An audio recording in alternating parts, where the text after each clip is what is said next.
السلام عليكم وايد السلامي daawaday su'aal ku weydiiyo isku dhacday adoo isticmaalaya social media kala duwan platformadiisa khaasatan Facebook ay ku fiidiyowga muuqaal aan like siin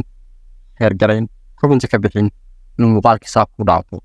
oo u baahatay inaad mar kale daawato muuqaalkii ma weydii haddii ciladaas ku dhacday muuqaalkan waa muuqaalkaagii ila soco ilaa dhammaadka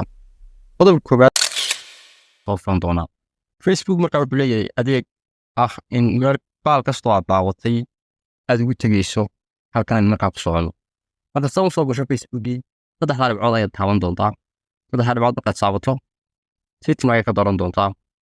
setting ka doorto sidaan buu soo bixi doonaa waad soconaysaa ilaa aad ka gaadhiso maxay halkii activity lock gaadhiso waad ku dhufanaysaa markii daaqadan ku soo baxdo waxaad ka sii dooran view logged actions aad ka dooranaysaa inta marka samayso halkaa waxa ku yaala ka muuqda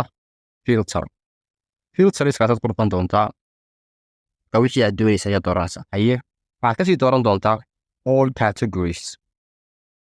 halkaa markaad ka doorato halkaa waxa ku yaala videos iyo waxaa watched muuqaaladii aad daawatay waa muuqaal kasta oo aad daawatay halkan ayaa la dhigayaa search history wax kastoo aad ka baadhay historyga markaa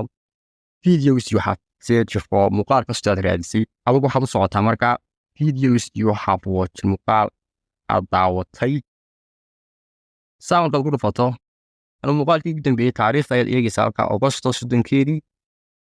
taariikhdan halkan baad ka sixi kartaa taariikhdan waxaad ka sixi kartaa muuqaalka xilligu ahaa baad gelinaysaa anigu muuqaalkii ugu dambeeyey aan daawadaa sida markaa